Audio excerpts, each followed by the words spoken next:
Welcome to Thailand! Woo! Sawadee ka! Ako may hika na! Char.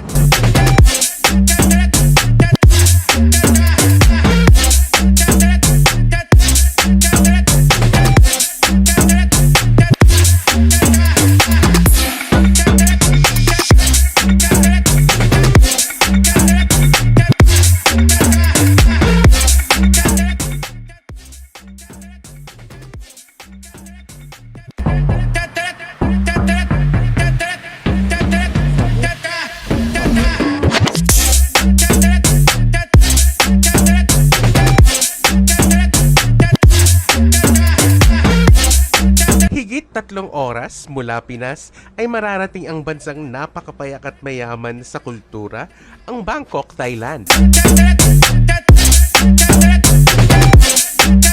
Magugustuhan mo ang init ng pag-welcome mula sa mga turista at nakikita mo ang pagkasero at pagiging accommodating.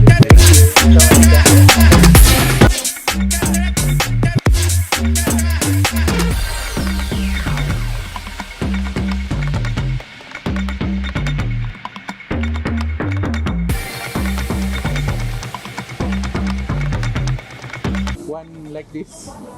70? No, only one like this. We'll try it. Yeah. Yeah, okay. Ika ng sauce. Ayan mo. Philippines.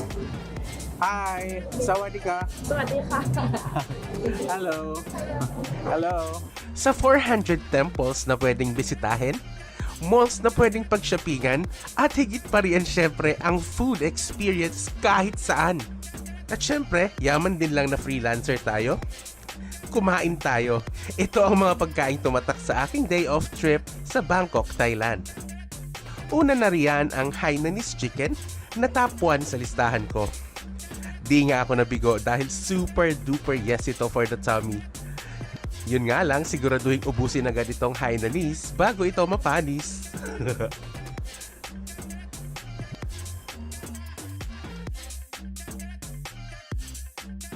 So we will try Hainanese chicken.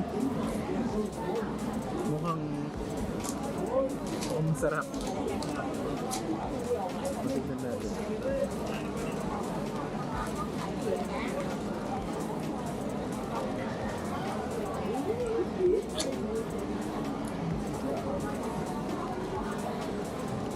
Kaya palang sarap.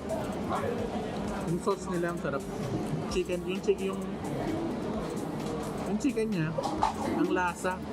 Malamang binabad na to sa pinakuluan na kung saan. Meron siyang parang meron siyang hoisin something. Hoisin sauce. Ay grabe. Kung merong 100 out of 100, good good food. Sobra. Try Hainanese chicken sa Platinum Mall. Sobrang sarap. Malaking factor yung sauce pero may lasa na siya kahit walang sauce, pero malaking bagay yung sauce, mas sumarap.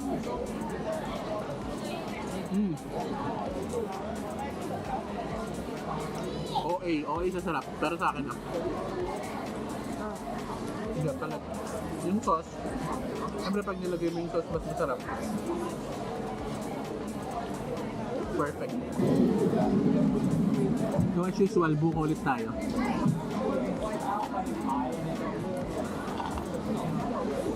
Pero sa Hainanese, puk na puk.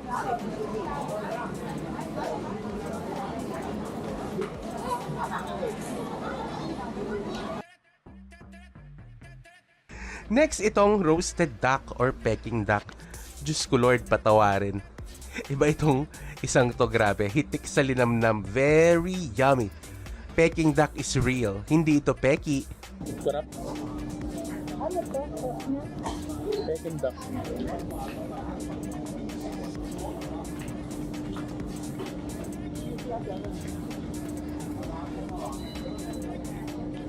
Itong isang sikat na sikat sa Thailand, mango sticky rice kung tawagin. Nako, kaya naman pala trending bawat kagat puno ng sarap.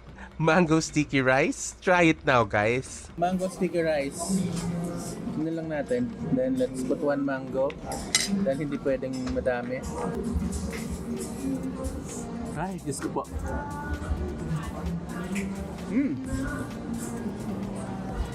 Sarap. Para siyang alam niyo yung mochi sa ano? Sa susis. Yung kulay white sauce. Parang medyo malapit doon. Plus mango. Parang ganon. Mga 10 out of 10 kasi syempre naturally masarap naman ang coconut milk tsaka ano mangga. So parang there's no reason naman para hindi siya sumarap unless luma yung mangga or something, pero masarap siya. Kung best of the best din lang, hindi papatalo itong seafood stir-fried noodles na Michelin Guide recommend in 2019 to 2020. Saktong-sakto ang timpla na walang halong tsena. This one, 2019-2020 Michelin Guide best, one of the best food. So this one is Michelin Guide. Michelin Guide top list din.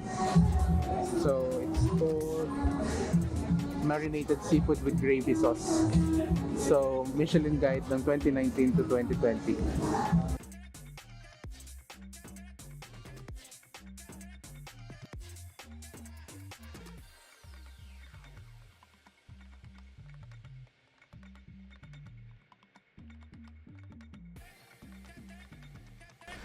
Wait! Nagwa-warm up pa lang tayo guys. So, try nyo naman itong barbecue nila. Diyos ko po, it comes with pork and chicken. Pati presyo, panalo. Kung hindi pa ba naman nabusog ang inyong mga mata, eto, subukan mo naman ang paella negra. Walang tapon, hindi manghihinayang, bawasan ang ipon. May konting kamahalan pero sulit sa tiyan. Tom Yum soup ang isang famous Thai dish na hawig sa sinigang natin.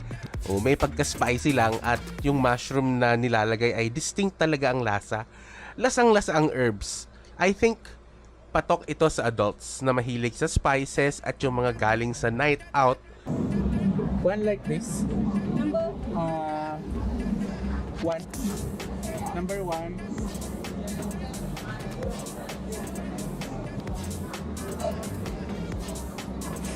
Yes. Tom Yum thing.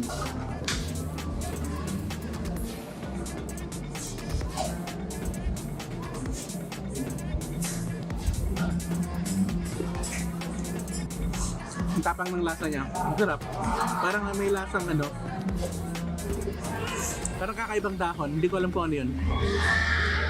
Hindi ko alam kung coriander or something. Masarap din ito. Ang sarap naman to. Tom Yum. Desserts baka mo? Madami niyan dito.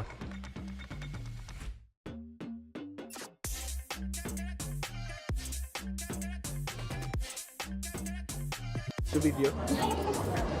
How much? 150. Yeah.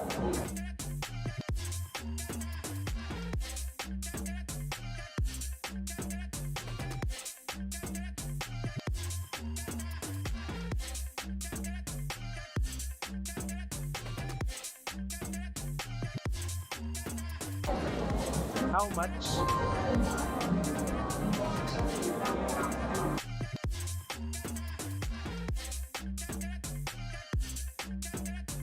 Ito naman. Iba-iba. Meron siyang pork sa loob. Parang mooncake yata ito. Teka, try natin isa-isa.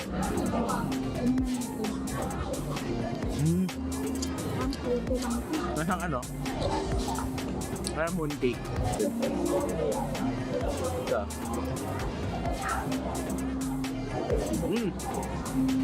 Durian. Try natin itong kulay blue. Putulin natin, siyempre.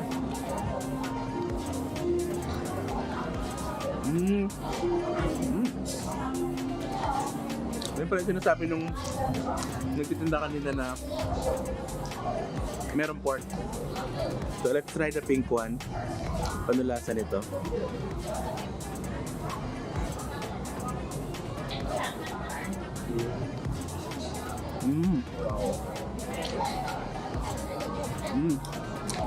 Ito yung pinakamasarap, yung pink. Lasang bukayo. Color white, tingnan natin.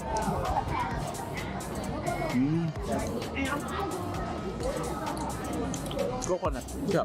Parang? Lasang buko pandan juice. Oo, parang buko pandan juice.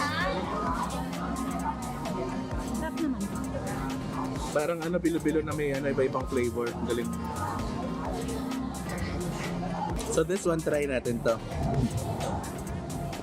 Not sure what this is eh. Oh, malambot pala. Malambot pala siya. Kala ko matigas.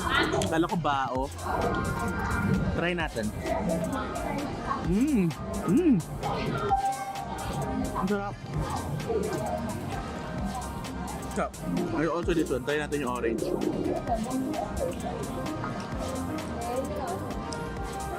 So, orange yan, oh. Parang takoyaki. Oh. Ang takoyaki.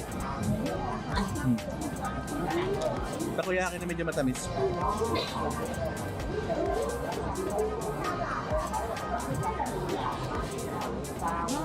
Sarap siya, di ba? Lasa takoyaki na matamis. May lasang coconut. Di ba? Ando naman. Malamang mukhang tiko ito or puto. Sausage na may kahabaan, lasa ay sadyang ibang-iba. So, andito na naman tayo. Tatry naman natin yung sausage na mahaba kanina. Ito, kinat na nila. Siyempre. Ito siya. Tikman natin.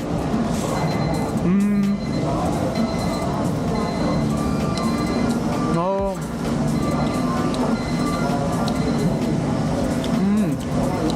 Marami siyang ano. Dahon. Ang tawag doon? Herbs. Spicy siya. Lasa siyang papaitan. Lasa siyang papaitan na kambing. Pero naka-sausage. Parang gano'n ang lasa. Spicy siya. Sarap. Konti. So kung out of 10, masasabi kong mga 7.5. Mga gano'n. Pwede na. Gano'n. Last but not the least, itong sticky rice in a stick. Nawala stick, nakakaalis ng saltik. Tignan natin to. Ano to? Itong parang sweet na to. Sticky rice. Mapakahila nga ito. Okay. Ito lang. Go, hilap. Hilawin mo. Hirap siyang tanggalin. Madikit siya. Oh, okay. So, let's try.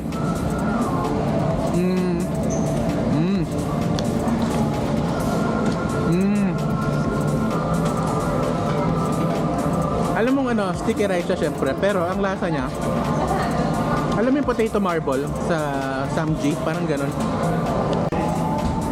This one is the juice by Cool, Qool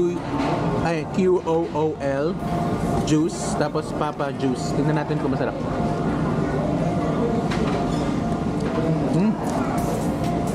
Meron siyang pulp. Maasim na medyo matamis. Parang natural naman siya na hinaluan ng latang, parang ganun. Tapos we got water. Masarap ang ano, yung smart water nila. Parang kakaiba, parang Wilkins sa atin. Tapos may konting tamis, ganun. Kung meron man akong babalik-balikan, doon ako sa Peking Duck at Hainanese Chicken Man.